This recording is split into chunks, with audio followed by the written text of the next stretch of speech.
ئەوە کاکەوە زۆر تاریک بوو، ئەوە چی بوو؟ ئەی هاوار، ئەوە شەوە زەنگ بوو بە قورعان. ئەی هاوار، ئەی هاوار. ئەرێ عەزیزان چۆن؟ حرمەتێکی زۆرم بۆ هەموو لایەکتان هەیە، هیوادارم کە زۆر باش بن. سەرەتا پیرۆزبایی جەژنی قوربانتان لێ یەکەم و هیوادارم کە هەمیشە لە خۆشی و لە ئاسوودەییە بژین و جەژنتان پیرۆز بێ. هیوادارم کە قوربانی زۆرتان کردی بێ بۆ ئەم جەژنە و خێر و خێرات و ئالەم بابەتانە. گەردنی هەموو ئەو کەسانە خۆش و ئازاد بێ کە ڕێزیان گرتوین و کە احترامیان گرتوین و گەردنی هەموو ئەوانە ورد بێ کە سوکایەتیان پێکردوم وەکو ئارام ئەحمەد گەردنیان ئازاد ناکەم لەو دنیایش و هیوادارم خوا تۆڵەیان لێ بکاتەوە، خوا ڕسوای ئەم دنیا ئەو دنیایان کە و بە هیچ جۆرێک گەردنیان ئازاد ناکەم لەبەرەوەی کە لە خود و خۆڕایی و لە ناحەق سوکایەتی و بێڕێزیان پێکردوم، لەبەرەوە گەردنی ئەوانە ئازاد ناکەم. گەردنیان ئیشەڵڵا مار پێوەیە خوایە بیکەی بە خاتری ئەم جەژنی قوربانە ئەوەی لە خۆ ڕاسوکاتی پێکردوم، خوا ڕسوای کە لەم دنیا لەو دنیایش ڕسوا بێ لە هەردوو دنیاکەیە. ئەرەوەڵا تەواو منەوە ناڵم بڵێم وەڵا گەردنی ئازاکەم وچی و ئانم بابەتانە، ئەوە لای من نایخوا. بە بۆنەی جەژنیشەوە پیرۆزباییم لێکردن و جلیشم لەبەر کردووە بە بۆنەی جەژنەوە منیش خۆم گۆڕیوە و ئەرەوەڵا. عزیزان ئەمشەو کۆمەڵێک قسە و باستان بۆکەم لەسەر هەندێک بابەت کە ڕەنگە سڵاو سەر ڕۆحی من سەر چاوم بەخێر بێن یاخوا. پاشانیش ئەزانین ئەبێت لەوە تێبگەین کە هەر کەسە ئوسلوبی خۆی هەیە بۆ ڕەخنەگرتن، هەر کەسە بە ڕێگای خۆی ڕەخناگرێ و پەیامەکەیەگەێنێ. ڕەنگە کەسانێک شکڵی ڕەخنەکانی منیان بەدڵ نەبێ یا ئەسڵەن هیچی منیان بەدڵ نەبێ بۆ خۆی ئەوانە ئازادن، بەڵام من بە ئوسلوبی خۆم ڕەخنە لەو شتانە ئەگرم کە قەناعەتم پێی نییە و ئەوانەی کە ڕووداوی ڕۆژن کە ڕوئەدا بە ئوسلوبەکەی خۆم ڕەخنیان لێگرم و هیوادارم ئەم شەویش بتوانم سوودێ بە هەموو لایەک بگەین و لێتت تێبگەین. ڕەخنەگرتن شەڕ نییە لە حەقیقەتە، باسی کێتی و پارتی ناکەم چونکە لەگەڵ ئەوانە ئەو هەدایمە شەڕمانە ئەوە هیچ. هەندێک برادریش ئەڵێن کاکە تۆ ئەم کۆشکە بۆ لە نابێت چاوەکەم ئەم کۆشکە لابم ئەو جێ بەرزە بێتەوە بۆ سەرەوەی ئیسعازمەکە بە قوربانە مەسەلەکە ئەوەیە بە قوربانیەوە دڵاو هەرەوە ئەکاکیشە ئەو لامبرد. هەمووتان بەخێر بێن، لەوێش پیرۆز بێ عەزیزان، هەر لە خۆشیە بن، هیوادارم کە سەرکەوتوو بن. جا ئەڵێن لەم ڕۆژەیشە دوعا زۆر گیرا بێ، منیش بۆیە دوعاکانی خۆم خستە ئەم ڕۆژێ کە بەیانی جەژنی قوربانە. ئەرەوەڵا چونکە هێشتا بابەتەکەم نەکردووە هەیە لەم ئیسلامیە ترۆریست و پیاوکوژانە یەک دنیا جوێنی پیاوم ئەڵێ ئارام ئەحمەد هێرشەکە لەسەر مامۆسایانی ئاینی. نەخێر غەڵەتی بایەوە، من هێرشەکەم بەسەر ترۆریستەکان و داعشەکان، هێرش ناکەم بەسەر مامۆسایانی ئاینی. دوایش باسی یەکەم مێژووی ئێمە، ئەدەبیاتی ئێمە، خوێنەواری ئێمە لە حوجرەکانەوە دەستی پێکردووە، واتە لە مامۆسایانی ئاینیەوە دەستی پێکردووە. زۆربەی هەرە زۆری کەڵە نووسەر و گەورە شاعیر و گەورە پیاوچاکی ئێمە لە تەچیەوە هاتووە، کورە عەفو لە مزگەوتەوە هاتووە و لەوێوە فێر بووە، لەوێوە فێری ئەلفوبا بووە. لەبەرەوەی من کابرایەک نیم کە دابنیشم بێڕێزی بە مامۆسایانی ئاین و بە هیچ کەسێ بکەم، بەڵام ئەوانەی کە هانی تند و تیژی ئەدەن بۆ کوشت و بڕ بۆ ترۆر بەڵێ باسییانەکەم و مافی خۆمە. جا سەر بە هەر دینێ بێ، سەر بە هەی ئایدۆلۆژیە بێ. لێرەدا عزیزان ئەم شەو باسەکەمان لەسەر مەلاکانی دوێنێ و مەلاکانی ئەمڕۆیە و هیوادارم کە مەقیاسی لەسەر ئەم مۆزوعانە بکەین و لەسەر ئەو کوڕی کە لە چەمچەماڵ تیرۆر کرا لەسەر ئەوەیش هەندێک ڕەئەم هەیە و لەسەر مەسەلەی کە هەندێک کەس قسەیان لەسەر ئەم مۆزوعە کردووە هەروە و سەرخەتیش لەسەر ئەوانە قسە و باسی خۆم ئەبێت و هیوادارم کە بتوانم سوود بە هەموو لایەتان بگەێنم. عزیزانی من بە درێژایی مێژوو من بیرم لە یەک ڕەگەزی ئینسانی کردوتەوە، وەکو وتم ئەوش ڕەگەزە ئینسانیەکەیە. من هیچ کاتێک نەفرەتم بۆ هیچ گەلێکی سەر ئەم ڕووی زەمینە نەبووە، جا هەر ڕەنگێ بوو بێ، هەر دینێ بوو بێ، هەر باوەڕێکی هەبێ. وەلێ ئێستا بەڕاستی پێم وایەکە باشترین تورک ئەوانن کە لەسەر قەبران لە حەقیقەتە. من تێناگەم بۆچی گەشتمە ئەو بڕوایە کە تورک نایانەوێ بەڵێ لە حوجرەوە نایانەوێ کە کورد وەکو مرۆڤ سیرکەن. عزیزانی من تورکەکان جا ئەمە کە تورکیا بە نمونە ئەهێنمەوە لێرەوە ئەشمۆ ناو بەحسەکەی خۆم خۆشەویستانی من. تورکیا لەو پەڕی ئیسلامیەکەیەوە تا ئەو پەڕی چەپ و مارکسیەکانی لە لیبرالیەوە لە ژنیەوە لە پیاویەوە لە نووسەریەوە لە هونەرمەندیەوە تا ئەو پەڕی نەخوێنەوارەکاری لە هەرە دەوڵەمەندەکەیەوە تا هەرە فەقیر و هەژارەکەی ڕێک ئەڵێ هەر بە مناڵی شیرێکیان نیاوەتەیە کە شیرەکە دژی کورد بێ. ئەزانم لێرە و لەوێ تایەتی و مایلی قەزەی کوردی هەیە و ئالەم بابەتانە، بەڵام ئەوانە هێندەکە من بەڕاستی کە ناکرێت زۆر حسابی لەسەر بکەی. هەتا هەن لە ئەوروپا لەدایک بوون خێزانەکانیان لەم ئەوروپایە وا پەروەردەی کردوون کە هەمیشە دژی کورد بن. لە فەرهەنگە ئەوروپیەکەی شاشتێ فێر نەبوون بەڕاستی لە کەلتوری بەیەکەوە ژیانە کە لەم ئەوروپا هەیە باشە لە ئینسانیەت لە بەزەی لە سۆز لە هەموو ئەمانە بە مێشکیانە نەچووە و هیچ کاتێک وەکو ڕەگەزی ئینسانی بیر ناکەنەوە بۆی کە کوردیش بۆ خۆی ئینسانە و مافی خۆەتی کە بژی. فاشزمی قەومی لە دروستبوونی تورکەوە لەدایک بووە بەڕێی من. لە سەردەمی ئەتاتورکا چۆتە لوتکە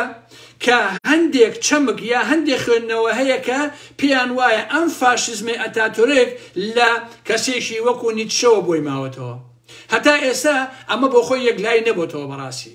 هەتا کە باسی هیتلەری ژەکان بە هەمان شکڵ پێیان وایە کە هیتلەر و ئەتاتورک قوتابی قوتابخانەکەی نیتشەن، بەڵام وەکو وتم بەحسە لەسەری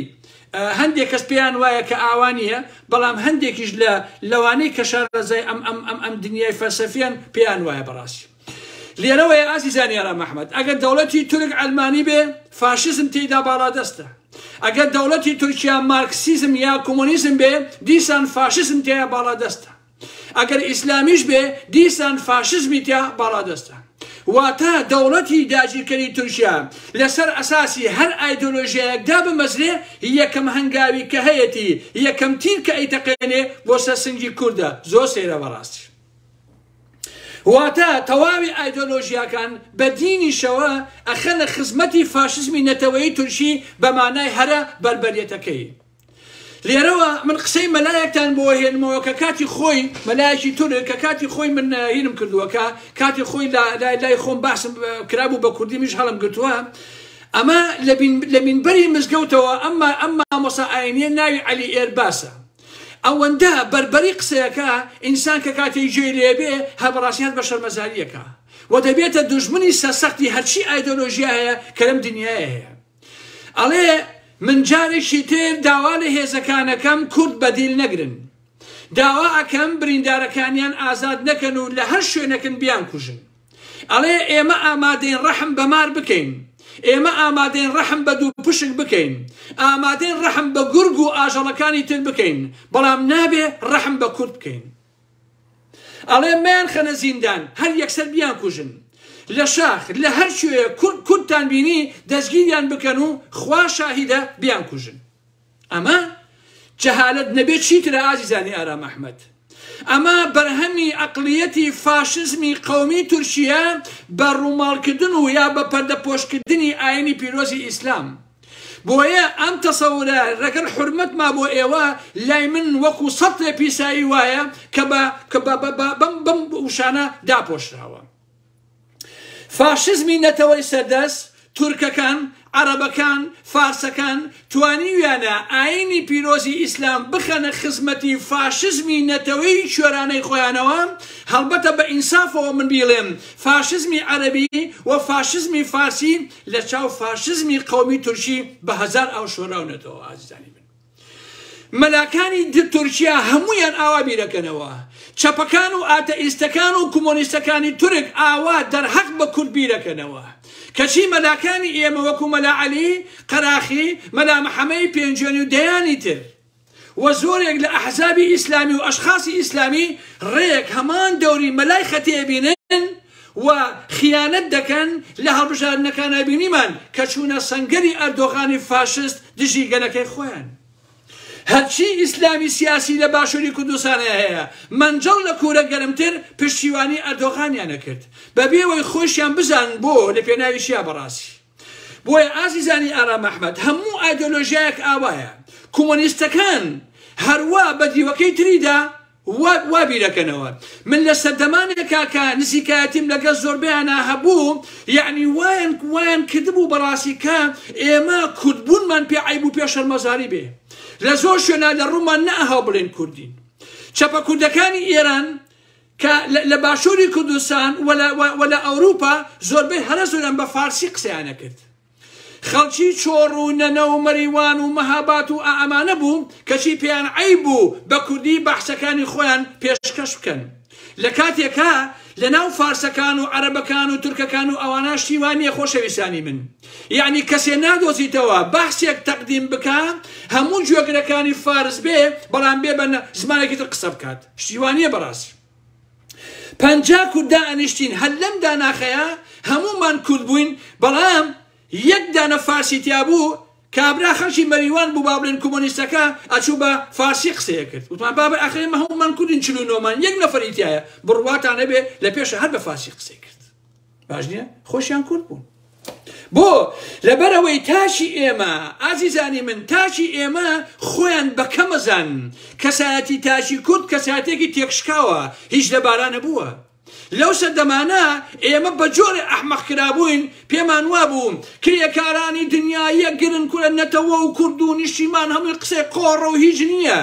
یا ئیسلامیەکانی ئێسا گرنگە ئێمە ئینتەرناسیۆنال بین و کوردبوون هیچ نییە و نیشتیمان هیچ نییە و کورد و نیشتیمان هەمووی بە قوربانی ئیسلام بێ بەڵام هیچ ئیسلامێکی عەرەبی هیچ ئیسلامێکی تورکی هیچ ئیسلامێکی فارسی ئەو قسانە ناکا تەنها کورد ئەیکا بەڕاستی فارسیە نابینی بڵێ هەموو فارس و نیشتیمانی ئێران و کە ئەمانە بە قوربانی ئاینی ئیسلام بن بەس ئەمە پیرۆزە شتیوانیە بەڕاستی ئاینەکەشی ئەپارێزێ مسلمانیشە گەلەکەشی و نیشتیمانەکەشی ئەپارێزێت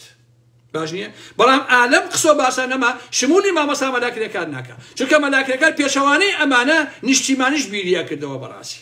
ئەزانم لە زۆر چەمکیا تۆدڕەو بوو بەڵام ئەم کابرایە بیریشی لە قەزەی کوردی و لە چارەسەری قەزەی کوردی و لە نیشتیمان و لە هەموو ئەمانە ئەکردەوە و من خۆم چەندین جار لای وشتم بۆ کردووە ئاگاداری بیر و بۆچوونەکانی هەم کەم تا زۆر بۆیە لە کاتێکە نە ئیسلامی تورکی وایە نە ئیسلامی فارس و عەرەبەکان حتا کۆمۆنیستەکانی ئەوانی ژوانن خۆشەویستان بەس ئێمەی کورد بەڕاستی بێعەقڵ کراوین ئەحمەق کراوین لە حەقیقەتە باش نییە ئێمە هەمیشە خۆمان بە کەم و کورت دەزانین و خۆمان بە پاشکۆ زانین دراوسێکەمان ماڵتان ئاوا بێ ئێران بوو تورکیا بوو بەغدا بوو دنیای عەرەبی بوو کەچی ئێمە ئەمانوی چی بکەین کرێکارانی دنیا ڕزگارکەین و سۆسیالیزم بنیاد بنین ئەوەندە گەوج بووین ئێستاش زۆرێک لە ڕەفیقانە ماون هەر هەمان گەوجن بەڕاستی ئێمە خۆمان وەکو کورد وجودمان لە خەتەرا بوو خاکمان لە خەتەرا بوو ئابڕوومان لە خەتەرا بوو کەچی خەمی کرێکارانی واشنتۆن و لەندەن و بەرلینمان بوو لە سلێمانی و لە خانۆ قوڕەکان و لە شەهیدانەوە لە کاتێکە کرێکارانی ئەمریکا و ئەوروپا و شێوچێ هەن نەیانەزانی ئێمەی کورد چ دەعبایەشین لە سلێمانی و هەولێرەوە دانیشین باسی کرێکارانی جیهان یەکگرن ئەەکەین و خۆشمان خاکمان بە تورەکە بێژاوە لە خاش دراوین لە ڕاستیە هەن نەیانەزانی ئێمە چ دەعبایەشین بەڕاستی هەر لەبەر ئەوەیشە کاتێکگەری ئێمە لە باشوور ئەنفالەکرێ چیمیابارانەکرێ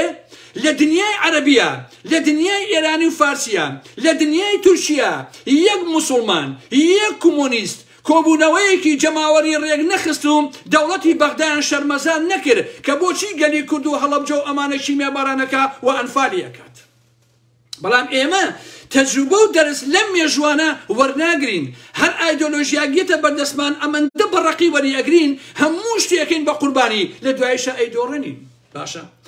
ئازیزانی من بۆچی دەبێ تورکێکی مسلمان بۆ گەلەکەی خۆی هەڵوێستی فاشیانەی هەبێ و بە هەموو توانایەوە هەوڵ بدە گەلێکی مسلمانی تر وەکو کورد پاکتاو بکە بیسڵێتەوە و ژنی و مناڵی بەرێ و بێن بەت و لە ناویان بێت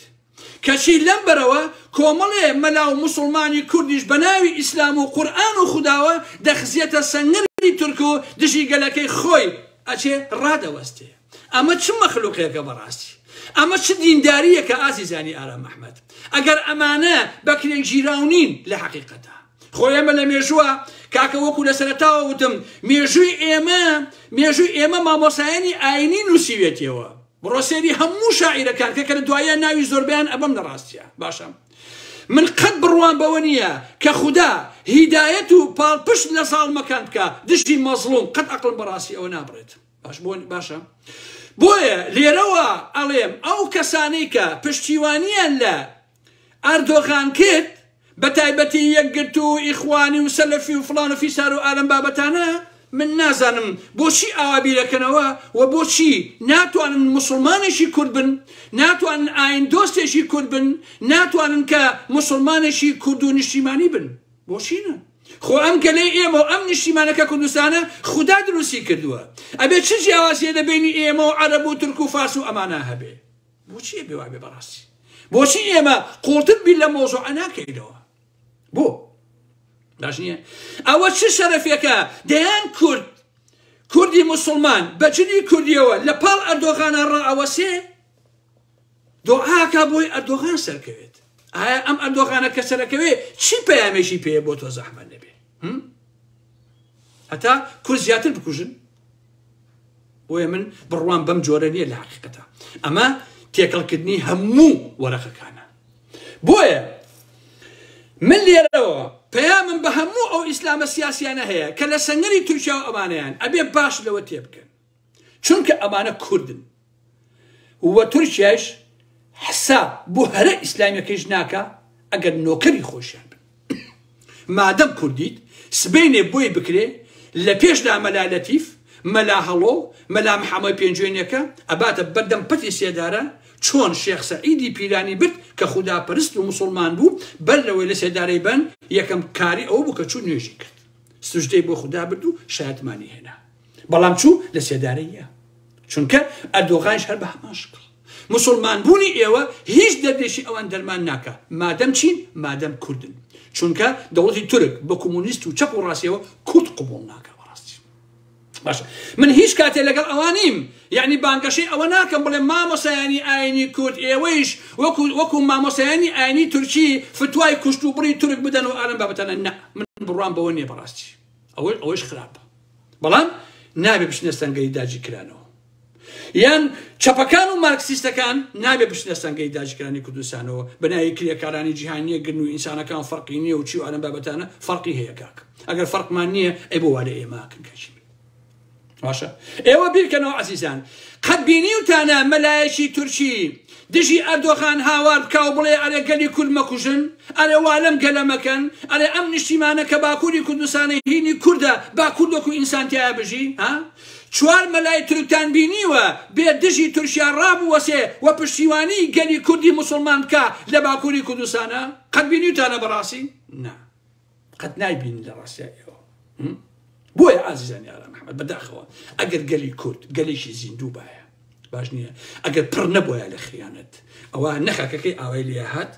وەنە ئەمەش نەتیجەی ئەم ژیانی ئەبوو کە لە هەر حەوقەڕەی دنیاە لە هەر هەمووی بەجێمەوە بەڕاستی. بۆیە لە مێژووی گەلانی دنیادا هیچ گەلێک نییە هێندەی کورد خاک فرۆش، کورد فرۆش، نۆکەری داگیرکەران و دوژمنی خۆی بێ بەڕاستی. باش نییە بە درێژایی مێژوو کورد بەس خۆی خەنجەر بۆ لە پشتی خۆیە و بەس خۆی ناشین و نابود کردووە و بەس خۆی نابودە بەڕاستی. من جێ لە مەلا هەڵۆ بوو لە تەلەڤیزیۆنی NRT و ئەیوت ئەوەی مسلمان نەبێت دوژمنە، ئەمە قسەی ئەو بکەم خۆم گوێم لێ و باشە ئێکە دوژمنیش بوو واتە بێت تەصفیەکەی یاریەکە ڕوونە. باشە بۆچی دەبێ لە ڕوانگەی ئەم مەلا هەڵۆیە بۆ نمونە هەرچی کە بێدین بوو بکوژێ، هەرچی مەسیحی بوو بکوژێ، یعنی هیچ دینێکی تر و هیچ ئایدێکی نەمێنێ تەنها خۆی نەبێت. یا ئەمان بۆچی ئەبێ مسلمان بکوژن؟ ئەمە ئەم بەربەریەتە لە پێناوی چیە بەڕاستی؟ زیاتر لە 7 ملیار زیاتر لە تا 8 چەندەیە بەس ئینسان سە ئەم گۆی زەوی ئەژی و 1 ملیار و نیوەکی مسلمان بوو کە زۆربەشی هەر بناو مسلمانە بەخوا. باشە واتە ئەوە ئەتەوێت 6 ملیار ئینسان بکوژن؟ چۆن شتی وا بکاکچێ؟ ئازیزانی ئارام محەممەد، ئالەم ئەوروپایی کە منی لێژیم عیبە بە خەڵک بڵێ چ دینێکت هەیە، عیبە بەڕاستی، یعنی ئەوە نوعێکە لە بێڕێزی، چۆ تۆخ چێ من چکام دینم هەیە دینم نییە، چونکە بۆ لە بەرۆی من هەر دینێک مەبێ مشکلی تۆ نییە، نابێ بە خەڵک بڵێ ئەرێ تۆ بە ڕۆژووی یا بە ڕۆژوونیت، چونکە کێشەی تۆ نییە، نابێ بە خەڵک بڵێ ئەرێ تۆ نوێژەکەی یا نوێژ ناکەیت، چونکە ئەمە کێشەی تۆ نییە بەڕاستی. کەچی تاجی کوردی ئێمە ئیجازە بەخۆی ئەدا پرسیار لەسەر هەموو شتێکەکە بەڕاستی. باش نییە هەر ئەوە ماوە بڵێ ئەرێ تۆ هەفتەی چەند جار سێکسەکەی بنمونە، هەر ئەوە ماوە ئەگەنایتە هەرچی پرسیار ئەیکا، پرسیارەکە ئەڵێ ئەگە بۆ نمونە تۆ نوێژەکەی کاکە نوێژ چییە بۆ نوێژەکەیت کاک تۆی لاقۆشیە من نوێژەکەم کاک تۆ قچی ئەگەر نوێژ ناکەی کاکە عیبە خۆ تۆ پیاوی خۆ تۆ ئینسانی خۆ تۆ گەورەی ئەوە بۆچی نوێژ ناکەیت باش ئەگەر بە ڕۆژوە بی هەیە پێ ڕابێرێ کاکە تۆ بۆچی بە ڕۆژوی کرا بە ڕۆژوی چی کاک تۆ قچی بە قوربانە بە ڕۆژویش نابی یەخە پێ کاکە تۆ بۆچی بە ڕۆژوو نابی کە توی لاقۆشی بە قوربانە توی لاقە چی بەسەر منەوەی هاوار تۆ چی یعنی تۆ حەق چیە بەسەر ئەم خەڵکەوە چیەکە یا چی ناکە ها ئەمە بۆ خۆی ناخۆشە بەڕاستی بۆیە ئێوە ئەمە من ڕوویدەم لە هەموو مامۆسایانی ئاینی نییە ها ڕوویدەمم لەم سادر کراوانەیە ئێوە ناهێڵن لە سلێمانی و هەولێر و گەرمیان و چۆ ئەیە لە بادینانە دەکرێت دەیان جۆنەتەوە دینی جیاواز بۆ خوان بەیەک و بژین وەکو مرۆڤ وەک چۆن لەم هۆڵەندایی کە من ئیتیاژیم ئەنواع هەیە و کەسی عێراقی بە کەسەوە نییە ئەگەر ئێوە قاچاقچێتی دین ناکەن ئینسانەکان خۆی بەیەکەوە هەڵەکە بەڕاستی ئەتوان بەیەکەوە بژین ئاساییە کاکە من مسلمانم وەکو ئارام ئەحمەد تۆ مسلمانیت کەیفی خۆت حەقم نییە بەسەرتەوە من ڕێزی تۆ ڕێزی باوەڕەکەی تۆ گرم تۆش ڕێزی باوەڕەکەی من و ڕێزی من بگرە ئێمە هەردووکمان مرۆڤین باش نییە لەو دنیاش دۆزەخ و بەهەش هەیە خودایش بەپێی کاروکردەوەکەی خۆمان مامەڵەمان لەگەڵاکە من بێڕێزی بە ئایدیا و بیر و باوەڕەکەی تۆ ناکەم تۆش بێڕێزی بە ئایدیا و بیر و باوەڕەکەی من مەکە تەواو ئەتوانین بەیەکەوە بژین بەڕاستی تۆ سوکاتی بە باوەڕی من مەکە بە ئاینەکەمی مەکە منی سوکاتی بە باوەڕ و بە ئاینەکەی تۆ ناکەم ئەو کوڕی کە لە شەمشەماڵ تیرۆر کرا ئازیزانی ئارام ئەحمەد خواناس ڕەنگە لێرە و لەوێ لە مناقەشە و هەڵچوونیەکە مەسەلەن ئازاریان دابێت و ئەویش قسەیەکی فڕێدابێت بەڵام خودی خۆی مسلمان بووە عایلەیەکی مسلمان بەڕاستی نە مولحید بووە نە هیچیش لە مناقەشەیەکەوە ڕەنگە ئەو ڕووداوە بەداخەوە ڕوویدا بێ ئێستا کۆمەڵی خەڵک کە خوان ناوناوە مولحید و ئالەم بابەتە ئەیانەوێ ئەم کوڕش بکەنە موشی خۆیان و ئەیانەوێ نان و پیازی پێ بخۆن ئەیانەوێ شەڕێ بکەن کە شەڕەکە خۆیان بۆیان ناکرێ لە ڕێگەی ترۆری ئەم ئینسانەوە شەڕی نارەکانی خۆی بکەن لە کاتێکە عەقڵی ئاتەئیستەکانیش هەمان عەقڵی مامۆستا مەلا هەڵۆیە بەڵام هەریەکان بە ڕێگایەک بەڕاستی ئەمیش بۆی هەڵکەوێ بەیانی مەلا هەڵۆی ئەدامەکات باش نییە حتى هەمە لە هەڵۆ تونڕۆ نییە ئاتەئیستی ئێمە هە تونڕەوە خۆشەویستانی من هەروایە بۆیە ئەو خوێنی ڕژاوە لە شەمشەماڵە ئەمان لە ئەوروپا قسەی گەورە گەورەکەن دەیانەوێ هەر بە زۆر بیکەنە مولحید باوەڕکەن چوومەتە سەر ئەکاونتەکەی تەواوی گەڕاوم بابەتێکی وام نەبینیوە کە بۆنی مولحیدی و بێدینی و کفر و فڵانە فیسەر ئەم بابەتیان لێبێ کە لە ڕوانگەی منەوە ئەگەر دینیشی نەبێ من هەر ڕێزم بۆی هەیە بەڕاستی احترام بۆی هەیە مادەم ئینسانێکە و کائینێکە و خدا دروستی کردو دینی نییە مشکلەی خۆیەتی بەڕاستی اینجا ئازیزان لە هەمووی خۆشتر با قسەتان بۆکان پەرلەمەکەم بخۆ پیر لوقمانێکمان هەیە کاک پیر لوقمان هاتووە باسەکە لەسەر ئەم قەزیە چیەڵێ ئازیزانی ئارام ئەحمەد ئەڵێ داوا لە پاڤڵ ئەەکەم بزگەوتەکان داخات دەتوخوا وەرە ئارام ئەحمەد سەری مەخۆمێکێشە بۆ جامەیە کاکە هەزاران ساڵە مزگەوت لە کوردستانە هەیە کەچی تازە کاک پیر لوقمان داواکە لە مزگەوتەکان داخە پاڤڵ جلای تاڵەبانی پاڤڵ چۆنە تۆ هەیە مزگەوت داخە کاکە هەزاران ساڵە مزگەوت هەیە ئاخر چی داخە بەڕاستی چۆن شتی وە ئەبێ کاکە من لە هۆڵەندام لەم ئەوروپایەیە هەچی گوند و قەزا و شار هەیە مزگەوتی تیا لە ناو ئەوروپایە دین لە دەوڵەت جیایە عەزیزانی ئارام ئەحمەد لە وڵاتانەیە دین لە دەوڵەت جیایە ئەو پڕی ئەلمانیەتە لە هەموو شوێنە مزگەوتی تایە یعنی چی مزگەوت داخە کاکە پیر لوقمان عەزیزەکەی ئارام ئەحمەد یعنی چی هەمیشە بەردێ هەڵگرن کە بتوان بەردەکە بە هاوێژم لە ڕاستیە خەڵکانێکەن لە باشووری کوردستانە کە ئەکسەریەتن مسلمانن ئەمانە مزگەوتیانەیە ئیشی تیاکەن یێن ئەڕۆن ئەمە ئەوە تو هاتووی ئەڵێ وڵا پاڤڵ مزگەوتەکە داخە مزگەوتەکان داخە چۆن توانێت دایخۆ کاکەجا بەڵێ لە کوردستانە پێویستە مزگەوتەکان هەبن کەنیسەکان هەبن تۆی زەردەشتی ئاتەشگاد هەبێ و دەبێ هەمووتان یەکتر قبول بکەن هەموو ئەوانە ڕێزی خۆیان هەیە مادەم مرۆڤەکان بڕوایان پێ هەیە و هیچیان نابێ بێڕێزی بە هیچیان بکەن و هەمویان ئەبێ لەو کۆمەلگایە بەیەکەوە بژین بەڕاستی حتى ئاتەئیستەکانیش مافی ژیانیان هەیە چەپەکان و کۆمۆنیستەکان و دیندار و بێدینەکان لە کۆمەلگایەکە مافی خۆیان بەیەکەوە بژین کاکەجیان تۆ مزگەوت قەدەغەیەکەی چۆن شتی وای بە کاکە تۆ مزگەوت و نوێژ و ئیسلامەتی قەدەغە بکەیت و ئەوان تۆ قەدەغە بکەن جا جیاوازیتان چی ئێوە لە بینی یەکترا بەڕاستی جیاوازیتان چییە ئێمە چۆن دژی تیرۆریزمی ئیسلامی توندڕەوین کە بیکە هەروە دژی هەمان تیرۆرین کە دژ بە مسلمانێکیش بکرێ بەڕاستی من خوام دهان لايف وبابتم هيا لسر او اسلاميانا كلت لا باشوكسان تيرور كراون كاك تنها كسي بون كما لاكري كان زنداني كرا لسري هاتم جواب كس جرأتي نبو لسري بيت قصه براسي چونکە تیرۆر هەر تیرۆرە بەبێ جیاوازی ڕنگ و دەنگەکان ئێمە ئەمانەیە لەو کۆمەلگای باشووری کوردستانە تیرۆر نەمێنێ تیرۆر نەبێ کاکەژیان باش نییە خۆ تەنها ئیسلامیەکان تیرۆر ناکە هیچێتی تیرۆرەکە پارتی تیرۆرەکە حەسن کردوێتی فڵان کردوێتی باش نییە هەمووان تیرۆریان کردووە ئێمە دژی تیرۆرین لە حەقیقەتە دژی بانگەشەکردنین بۆ تیرۆر بۆ تونڕەوی بۆ ئەوەی کە ئینسانەکان لەو کۆمەلگایە بڕۆن یەکتر لەناو برن هاتن ئەو کوڕەی چەمچەمایان کرد بە مولحید و بە کافر هەزار شتیان پێوە نا بەڕاستی با بەوازی لێ بهێن قوربانیەکی بێگوناحی قوڕ بەسەر گەنجێک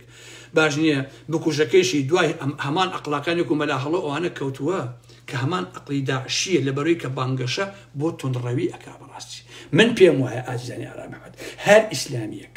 هەر پارتیەک هەر یەکێتیەک هەر چەپ و ڕاستێک بانگەشە بکە بۆ تیرۆر و کوشت و بڕ ئەبێت لەغاو بکرێ بەسەریا بەڕاستی ئەبێت لەغاو کرێ بەسەریا نابێت لە کۆمەلگای مۆدێڕنا هیچ کەسێ بانگەشە بۆ تند و تیژی بکات بەڕاستی چونکە ئەمە کارە ساتە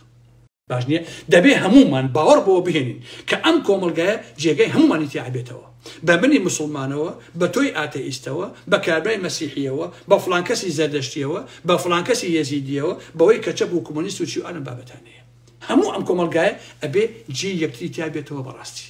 ناکرێ دابنیشی بانگەشەکەی بۆ ناوبردنی هیچ کامێک لەمانە لە حقیقەتە باش نییە بۆ ئەمە ئەسڵە ڕاستیە ئەمە کۆمەلگای مرۆڤ بوونە ئەمە کۆمەلگای مرۆڤایەتی لە ڕاستیە نەک چەقۆ لە یەکسوین و سوکادیکردن بە یەکتر و یەکتر کوشتن و یەکتر لە ناوبردن ئەمە کارە سات دەبێت هیچ شتێکی تر بەرهەم ناهێنێت باش نییە بۆیە هەموو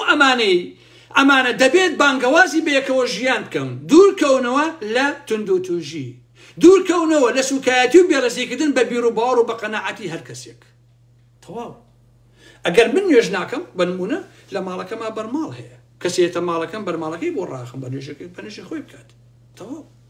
ئەشومە ئەمڕۆ شومەتە دوکانێکەوە ئازیزانی من ئاخستەوت قورئانی لێدا خۆ ناکرێت من دابیشم لەگاکە قورئان لا بە من لێ هاتوون بۆ ئێرە بۆ مرتاح بێت نایشتوانی بێڕێزی پێکەی بەڕاستی نایشتوانی هیچ بڵیت تەواو مافی خۆیەتی بەڵام هەیە چێ کاکە دەبی کوژێنەرەوە مە چییە خۆ مزگەوت نییە کاک توی لاقەچی برە دوکانی خۆم و قورئان لێم بە تۆ چ ڕەبتیە پێ خۆشە دانیشە پێ خۆش نیە بڕۆ خواویزی بێ بەس ئێمەی کورد خۆشمان نازانین چیمانەیە بەڕاستی باوکم بە ئەڵڵا لە کورد داماوتن لە هەر حەوقای دنیا نییە باش نیە ئەو شەوە وتم مەلا هەڵەوەڕە چون ئەم نوقتەیان هێناوە لە تیکتۆک و ئەنا بڵاویان کردوێتەوە لە تیکتۆکیشدا چەندین لاپەڕە هەیە بە ناو ڕسمی منەوە هیچیشی من نیم بۆ ئاگدێت تا یەک دانەمەی ئیشیان ناکەم لە حەقیقەتە باش نییە جا ئەم وشیان بردوو بڵاویان کردوێتەوە من سپاسان دەکەم بۆ بڵاوکردنەوەکەی بەڕاستی بۆیە سەدبارەیەکەم و هەر کەسێک مەلا هەڵۆ بێ ئارام ئەحمەد بێ فڵان و فیساد بێت بانگەشە بکە بۆ ترۆر بۆ کوشت و بڕ بۆ کاری ئیرهابی بۆ ئاژاوە بۆ ئەو شتانە بەڵێ هەڵەوەڕە کوت و کرمانچی جا حەزەکە باوکم بێ بەڵێ بێدینە بەڵێ کەزابە من پرسیارە لە ئێوە کەم ئازیزانی ئارام ئەحمەد ئێستا بیرم کەوتوێت خوا باشە من لە بیرم هەیە کە مامۆستا مەداکرێکار هاتە ئەم هۆڵەندایە لە هارلێم کە نزیکەی 30 دقیقە لە منەوە دوورە لە داناخەوە لە هارلێم خرای زیندانەوە و ماوەیە لە زیندانی بوو هیچی لەسەر ئیسپات نەبوو ئەو بۆ ڕۆژ بۆ بردیانەوە بۆ چوە بۆ نەرویج باش نییە هیچ لەسەری نەکرا لە نەرویج 3 ساڵ زیندانی کرا و هێنان و بردن و ئەم لەوە ئەولا ئەوانە هیچ لەسەر ئیسپات نەبوو عاقبەتی نادیان بۆ ئیتالیا 2 ساڵ حکومیاننا کە بەداخەوە من پێم وایە کە نایەتە دەرەوە جارێکی تر باشە پرسیار لە خۆتان بکەن بۆچی مەلاکرێکار لە کوردستان لە ئێران لە بەغا لە ئەوروپای دیموکراسی لە هیچ شوێنەکە جێی نەبووە باش نییە جێی نەبووە خرای زیندان پرسیار لە خۆتان کە بەتایبەتی ئیسلامیەکان لە حقیقەتە باش نییە بۆ ئەی بۆ لە تیفی سەلەفی سیارەی دەرعی پێ و باش نییە بڕۆ سەری ماڵەکەی کە و چواژنی هەیە و شەوانە بۆ خۆی دگت داندان بەسەریانە ئەگەڕێ و دائیمە جلوبەرگی جوان و بەحیاتی ئیشیش ناکا و تەلەڤیزیۆن و ڕادیۆی هەیە و کەسیش ناڵێ ئەم پارەیە لە شوێ هێناوە زەحمە نەبێ تۆ بەچی ئەهەموو سارە دەرع هەیە و بەچی ئەم ماڵ و ژیانە هەیە و چواژن بەخێوەکەیت و بەچی ئەمانە ئەم ژیانە ئەکەیت مەسعود بازانیش دەسی بەسنگەوە بۆگرێ و پاڤڵ تاڵبانی دەسی بەسنگەوە بۆگرێ و ئەچێ بۆ هەر شوێنێک بۆ خۆی ڕەوڕەوەکەی ئیشەکە و مەلا هەڵۆ لە سێمانە بە ئارزی خۆی پیاسەیەکا و قسەیەکا و چەندین مەلایتر هەن کە پارتی و پاراستن و زانیاریمان بە ئارزی خۆیان قساکەن ئەی بۆ مەلاکرێکان ناتوانێت نەرەکەی لە چییە؟ لەبەرەوەی بەڕێی من مەلاکرێکات تەسلیم نەبوو بە مەخابرات باش نییە لەبەر ئەوەیە کە هەم دیفاعی سەرسەختانی لە بیر و باوەڕەکەی خۆیە کرد و هەم لە کورتبوونەکەی خۆشیە کرد کەسیش نەڵێ ئەمە دیفاع لە مەلاکرێکارەوە ئەمە خوێندنەوەی ڕاستی بەڕاستی ڕێی خۆمەیە کاکە ئارزی خۆتانی ئەوە کاک کەیفی خۆتانە لەبەر ئەوەی ئەو بەکرێ گیراو نەبوو باش نییە بام لە تیفی سەلەفی و مەلا هەڵۆ لە باش و دەرگایان بۆ کراوەتەوە بەدڵی خۆیان چیان بێ ئەیڵێن هاوارەکەن ئەمە ئەوەکەن کەسیش ناڵێ ئەرە پشتی چاوتان بروی پێوەیە بۆ لەبەرەوەی بەکرێ گیراون لەبەرەوەی جاسوسی نێودەوڵەتین لەبەرەوەی دروست کراون بەڕاستی باش نییە لەبەرەوەی بۆ کۆمەلگا خەتەرن نەک بۆ دەسەڵاتی یەکێتی و پارتی ئەمانە خەتەر بۆ ئەوان خەتەر نین خۆوان باسی یەکێتی و پارتی و دزی و جەردەی و فڵانشتان ناکەن بەس باسی خەڵکەکەن قسەکانی هەر ئەمەیە بەڵە حقیقەتە تەنها بۆ نانەوەی ئاژاوە بۆ ئەوەی کە خەڵکی کوردستان خەڵکە ئاسایە قوڕ بەسەرەکە هەر دژی یەکتری بن بۆ خۆی دانیشت بەس بۆ خۆیان قسەیەکەن و تەواو بەس بۆی تۆوی ڕق و قینە و نەفرەت لە ناو خەڵکە بچێن بڵاویکەنەوە کە هەرواشیان کردووە بەڕاستی باش نییە هەمووشیان بۆ خۆیان شەهاناژین پارەی زۆرە کار ناکەن خۆ کاکە ئەم شتانە لە خۆ نییە لە حقیقەتە ئازیزانی ئارامەحمەد خۆ نابارێ کاکە من کە ئەپرسم بە کەسی ئەڵێم کاکە لە تیفی سەلەفی ئەموو پارەی لەکوێ هێناوە کەشیدە جوێنی پێدەن کاکە بۆ جوێنمێتێ بەخۆڵ پرسیارەکەم کاکە خۆ لە ئیسلامیشا پرسیار قەدەغە نییە ئەی لەکوێ هێناوێتی بۆیە بارێ لەکوێ بۆیە بارێ بامیش بڕۆم ئەمە لە بەرمدا کردم ئا بیرگرمەوە بەشم مەجموعێکی تێبێ لە دۆلار و مۆدال و شتانە لەکوێ بۆیە بارێ کاکە یا مەلا عەلی سەلاحەدینی بەهادین دەیان بە ناوی مەلای سەلەفی ئەمانە هەمووی سادرکراون هەمووی دروستکراون بەڕاستی کاکە هەمووی لە پشتیانەوە مخابرات و ئەمن و فڵان و فیسان بابەتانە هەیە کۆمەلگای ئێمە وەکو باشووری کوردستان کۆمەلگایەکی سەرفەن ئیسلامە خۆی پێویستی بەوە نییە خەڵک دابنیشێ حکایەتی بۆ کار ئەزیزانی ئارامەحمەد بەڕاستی ئەمانە هەمویان زیادن ئەمانە هەمووی بازرگانیەکەن کاکە یەک کەسێکیان ئیش ناکە بە عەرز خۆیانشی براکەم کابراایەک لە مەتیقی هەورامانەوە جایەکتر باسم کرد چوو بۆ ماڵەکەی سەلاحەدینی بەهادین لە هەولێر طبعا ماڵێکی زۆر شازیە سەلاحەدین بەهادین جا کابرا نوشتە شتەکە ئەوە نوشتەی ئەبوو دووجانە ئەوانەیە کە ئەی فرۆشێ بەونە بە 5 دینار چوزان ئەوە قوڕ بەسەرێکیەوە کەچی سەلاحەدین بەهادین پێڵێ ئەڵێ عیبە وازم نوشتە کرد نوشتە بێنە و حرام و ئەوە نییە والله ما وەسا سەلاحەدین من نوشتەیەکەم ئەوە حاڵەکەمە کە هیچم نییە تۆ نوشتەیش ناکەی ئەی ئەم خانووە و ئەم سامانە چۆیەنەوە زەحمە نەبێ بۆ ئەمەی تۆ حەڵاڵە بەڵا ئەوەی بە من نوشتەیەکەم حرامە کاک قسەکەشی جۆنە بەڕاستی کاکی من تۆی چی دێ هەمووی حرامە بەڕاستی پارەیە کە بە کار و کاسبی و بە زەحمەت پێیانەکری حرامە بە قوربانێ بم کەسیش لە خۆڕایی ناداتی هەر ئاوا بڵێ هاو بە خۆبی خۆمە لە عەلی مەلای چێشێوانە بابەتانە لەبەر ئەمانە هەمووی بازرگانی دینن کەس وا نەزانێ ئارامەحمەدیە بێڕێزی بە ئاینی پیرۆزی ئیسلام وانەکە ناوە ئیشی من نییە بەڕاستی ئەو کەسانێکی بۆ خۆیان جۆ نەدەن ئەوەکە مشکلی من نییە لاکەدا بەڵام من ئوسلوبی خۆم بۆ ڕێک نەگرتن ئابەم جۆرەیە باش نییە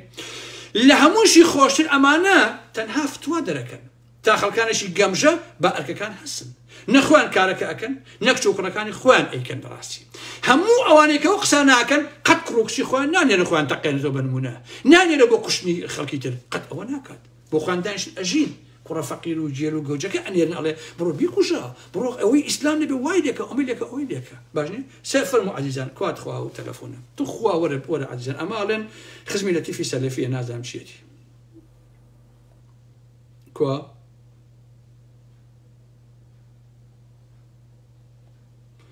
چۆنە بێ ئەمە قەدەغە نەکرێت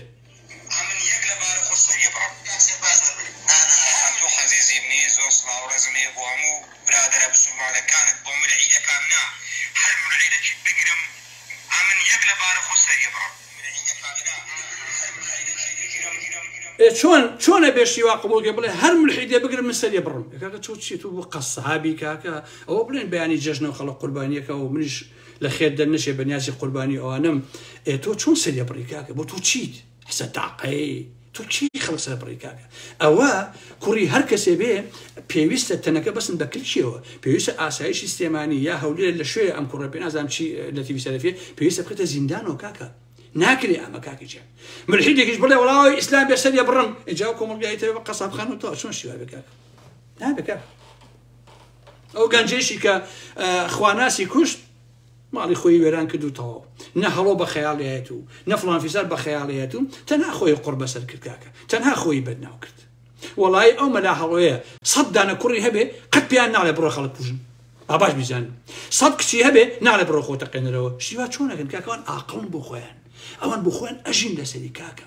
نەکار نەکاسبی بۆ خۆیان وەکو شا لەسەری ئەژین بەس فەقیر و داماوەکە جێ لە بەگوێیانەکە ئەچێ خۆیان بە کوشت و کوڕی خەڵکە کوژێ چۆن شتی واکەن کاکە مامۆستا مەداکرێکار گوێم لێ بوو ئەیوت فلانە کەس بڕۆ بە کەتەر لە ملی بدە باش نییە یا دانێت تەلەفۆنی بۆ کاڵێ مامۆستا من ئەگە بڕۆم خۆم تەقێنەوە ئەچمە بەهەشت ئەڵێ بڕۆ خۆ تەقێنەرەوە لەو دنیاە کە بینینەوە بەڵام بە کوڕەکەی خۆی ناڵێ کوڕەکەی خۆی دکتۆرە نازانم چییە لە نەرویجا بۆ خۆی شاهاناژینەوەن قەت کوڕ و کچی خۆیان نانێن خۆیان تەقێنەوە و ئەم شتانە بکەن یا ئۆساما بن لادن ئەو هەموو ژنەی هەبوو نەخۆی و نەژن و نەکچ و نەکوڕی بە حیاتی نەچن ئەو شتانە بکەن بۆ خۆیان بەس بۆ فەقیرەکانیان یعنی فەقیر ئەحمەقەکەن ئەڵێن بڕۆ ئەمە بکەوە بکەنە خۆیان قەت ئەو شتان ناکەن لە ڕاستیە کاکەیە من لە پەرلەمانی ئێرانە گوێم لێ بوو لە ژنێک کەسا وتی هەموو سەرانی ئێران ژنەکانیان مەڵەکان لە ئەمریکاژین هەمویان ماڵە ئاوا بێ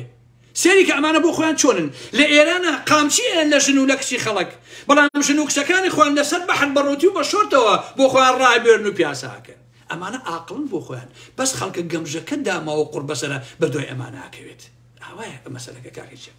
اینجا یەکشی تریش بەڕاستی ئازیزان خۆ مش خۆم پیاوم و حرمەتم بۆیە و ئەگەر ژنانش گویانە دەنگمەوەیە تکایە ژنەکان ئێوەش پێم بڵێن تەداخل و مۆزوع بکەن بەڕاستی من تۆزێ بۆم بۆ بەکێش ئەو مەسەلەیە بەڕاست با بێتام بڵێم بۆچی وایە گوێم لە قسەکانی لەتیفی سەلەفی و بووەوەی کە بۆ چاوانیەکە و لە قسەکانی مامۆستا مەلاحڵۆیش گوێم لێ بۆ کە بۆ ژنێکی ئەکات باش هەر بەڕاستی چۆن نەزان ئاوا قسە بکەن بۆچی من شتان نازانم ئازیزانیارا محەممەد بە قورئان من نازانم وا قسە بکەم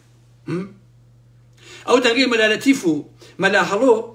لەتیف ئاوا کە هەناسە هەڵەکێشی ئەڵێ ئاگرە ئەڵێ بۆ سۆی لێت وای چاوان گیان بە قوربانە بم باشە چۆن ئەو قسانە ئاوایەت وڵی من نازانم ئەمە بۆیە ژن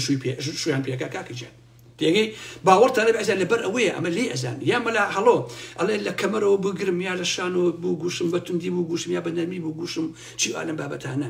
کاکە ئەی باشە بۆچی من قسانم لێ نایە ئازیزانیارا محەممەد ئەرێ ژنەکان ئەوە گوێتان لە منە بەڕاستی پیاە باشەکە و قسانە بکە یاشی یەکو من ڕق و تەق ئەڵێ دار بەڕووم ئەڵێ بردم کامیان باشە بۆ ژنان بەڕاستی من نازانم ئەو شتە بکەم لە حقیقەتە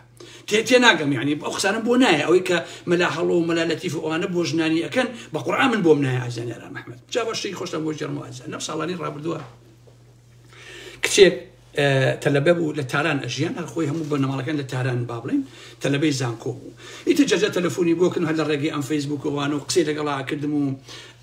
دوای ئەوە تن نامۆشی ئەنارد و تەکشێکی شۆخ و شەنگ و جوانیش لە حقیقەتە وڵا ڕۆژی پێوتم وتی ئەزانی کاگارام من ئەوینداری تۆ بووم ئای خوایە من چۆن جوابی بەم ئەی هاوار ئێستا و مەلا لەتیف بووە یا مەلا هەڵۆ بە یەک شکل ڕۆمانسی جوابی ئەیە یەکسەر کچێ هێنا بۆ هۆڵەندە وڵای منیش نەمەزایەن چی بوون هەر لە خۆوتم سپاس دەکەم کەچی کچەکە وتی بەخوا بێ عورزەی وتم بۆچی بێ عورزەم وتی آخر من چی ئەڵێم و سوپاسی چی مەگەی خۆم پەرداخە ئاوم ناوی تێ بیخۆیتەوە لەو کاتێشەوە من هەر پێکەینم بۆ مناقەشە شتەیە ئازیزانیارا محەممەد وڵای تر کچەکە تەبەخوری کرد نەما نازانم چی بەسەر لە ڕاستیە آخر منتیقیتیان نییە کچێ بڵێ ئەویندار تۆ بڵێ سوپاس دەکەم بەڵام ئەم مەلا هەڵۆ ئەم نازانم ئەمانە بەڕاستی هینن ئەوە نییە زۆر زیرەکن لە حقیقەتە بۆ ئەو مۆزوعانە بەڵام بەڕاستی من ئەوم لێ نایەت و هیچ شی لە نازانم اینجا تێکست لای من وەستاوە ئازیزانی ئارا محەممەد نازانم مەسەلەکە چیە بەڕاستی تێکست و شت وەستاوە لای من کێشەیەکە چێ هەبێ لە ئارەیە من نازانم بەڕاستیە بۆچی وەستاوە یان ئەمما مۆسایانە ئەڵێن چی ئەڵێن وەڵا چوار ژن سونەتی پێغەمبەرە باشە حەزرەتی محەممەد خەدیجەی هێنا کە چەندین ساڵ لە خۆی گەورەتر بوو باشە ئەم سونەتەی ئێوە بۆچی شمولی کچی گەنجەکە بیهێنن بۆ شمولی ژنێکی بە تەمەناکە بیهێنن مامۆسایان و ئیسلامیەکان ئەمە زۆڵەتیە بە قورئان ئەگە سونەتی پێغەمبەر خۆم بانەکە و دوو هەوانیە دەیێژۆک و پێغەمبەر سونەتەکە جێبەجێ بکەن و بڕن ژنێکی بە تەمەن بێن کە 20 ساڵ لە خۆتان گەورەتر بێت و 30 ساڵ لە خۆتان گەورەتر بێت بزانم ئەیکەن هەرچن مناڵە هێنن و کچی پشکۆلە هێنن و لەولا سونەتەکە جێبەجێکەین ئەمە بڕاستی ئەمە نابێت کاکەش بەر لەوەی باسی مامۆسایانی دوێنێ و ئەمڕۆ بکەم ئەمەوێت سەرنجتان ڕاکێشم بۆ بەحسی ئازیزان چاوەڕوانی بەحسیە بن لەسەر هێمنی مەزی پەروێزخان کە چەندین عەرز و مەزوشی کڕیوە ئەوتان بۆ باسەکەم چاوەڕوانی بەحسیە بەسەر بەرزانی شارەوانی کەلار کە ناوە بەرزانی هەنار باش نییە کە ئەچی شتێکی بۆ بکە ئەڵێ هەنارێکم بۆ بێنە هەنارێک یعنی دەفتەر ئێستا خەڵکی کەلایەن ناوێ ناوە بەرزانی هەنار تۆ سێری ئەو زۆڵێتێکن باش نییە کارە دەفتەرێ هین هەنارێ یاین دەفتەرێکم بۆ بێن اینجا حاکم قاسمیش بەڵگەم لەلایە بە واژۆ داعشێکی بەرەوە بەپارە ئیتر باسی سامانی زەراعیشان بۆ کەم کە هەموو واژۆیەکی بەپارەیەکە بەڕاستی اینجا ئازیزانی ئارام محەممەد خۆشەویستانی بن مەلاکانی دوێنێ جاران حجرەکان یا مزگەوتەکان پیاوانی وەکو شێخ عوسمانی نەقشبەندی وەکو حەزەتی نالی وەکو مەحوی وەکو مۆلانە خالید وەکو شێخ مارفی نۆدێ وەکو کاگەحمەی شێخ وەکو مامەسا مەلا عەبدولکەریمی مدەڕیس کورە وەکو نازانم مەلا شێخ معشوقی خەزنەوی وەکو مامەسا مەلا کاکە حەمەی بێلووی شاعیر وەکو چوزانم ئەحمەدی خانی یا حاجی قادری کۆیی یا مەلا عەبدوڵای جەلیزادە کورە چوزانم وەکو شێخ مارفی کەرخی وەکو سەیدی تاوگۆزی یا چیز کوڕیتر بەدەیان بەسەدان کەڵەپیاوی ئاوە لە مێژووی ئێمە هەیە کاکە تا پیری پیرانی بوخارە ئازیزانی ئارام محەممەد ئەمانە هەمویان مێژووی ئێمەیان نەخشاندووە کە هەر هەمووشیان قوتابی مزگەوت و حوجرەکان بوون باش نییە هەموو ئەمانە بە ڕۆحێکی جوان شاعیرانە نیشتیمان پەروەرانە هاتوون قەڵەمەکانیان بە قەڵەمەکانیان مێژووی ئێمەیان نووسیوەتەوە و بە هۆنراوەکانیان لە حەقیقەتە کۆڕی یارانیان گەرم کردووە و هەموو ئەمانە خۆشەویستیان چاندۆ لە بینی یەکترا نەگوەکو ئەمانەی ئێستا ئازیزانی ئارام محەممەد ئێستاش سەیری مەلاکانی ئێستاکەم قسەی وا ئەکەن وەڵڵا بەبیللا من تەریقە بمەوە یەکێکیان بە نەخێنەکەی کردوێتەوە ئەڵێ چی کاکە ئەبێ هەموو کەسێکی 4-5 بێنێت ئۆکەی باشێتی یەکێکی تر ئاخسەوت ئەنەڕێنە ئەڵێ ئەم شۆ پێغەمبەر هاتە خەو وتی کوێم ماچەکەی بیکە وتی وەرە هینم ماچکە کورە کاکە بۆ خاتی خوا کوڕە وەڵڵا ئەمە بێڕێزیە بە ئاینی ئیسلام بە قورئان وەڵڵی ئەمە سوکاتی کاکە باشە دانەیەکی تر سەفەری ئاگام لێ ئەڵێ چی لە قاوشە لە نەخۆشخان لە خەسەخانەیە تومە تۆقیوە ئەڵێ ئەلیۆ پێغەمبەر هاتە خوارەوە بە سوچی شوقائینەکان هەندی قاوشەکە ئەڵێ ئەلیۆ پێغەمبەر هاتە خوارەوە وتی مەترسە عەمەلیاتەکە بکە باش نییە وتی مش عەمەلیاتەکەم کرد ئەمە بۆ خۆی دیارە کە چۆنە دانەیەکی تر لە شاشی تیڤۆ ئاگام لێ بوو ئەیود ئەم شەو لە خەومە لەگەڵ شەیتانە شەڕم کردو باش نییە ژنە شەیتانێ هاتووە داوای لێ کردوم ئەبێ زەواجم لەگەڵا بکەیت باش نییە مەلا عەلیش گەڕێکە ئەیوت میز بخۆن و کلێنس بخۆن و میزکەن بەسەریا عەلەمتیان نامێنێ کاکە چۆن وایە بێ برێشی ناکرێ بەڕاستی ئیمام جومعەی سنەمان هەیە ئازیزانی ئارام محەممەد فتوای حرامکردنی هەڵپەرچەی کوردی دابوو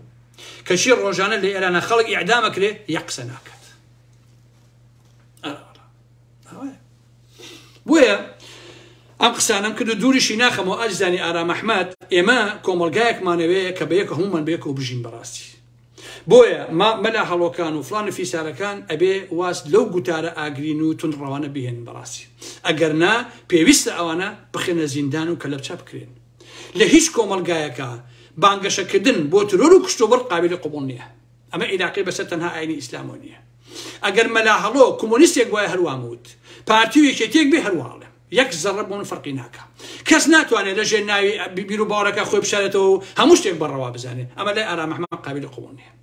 منیتر کاتان ناگرم ئەوە پەیامەکەم بوو لە چەند ڕۆژی ئایندەیە دەسەکەینەوە بە مەسائلی دزیەکانی یەکێتی و پارتی و گەندەڵی و ئازە دزین و ئالم بابەتانە قسە و باسمانە بێت منیتر بەخواتان ئەسپێرم شەو شۆگاتان خۆش بێ جەژنتان پیرۆز بێ هەر لە خۆشی و ئاسوودەوی لە جەژنا بن ئازیزانی ئارام محەممەد و خواتان لەگەڵ بێت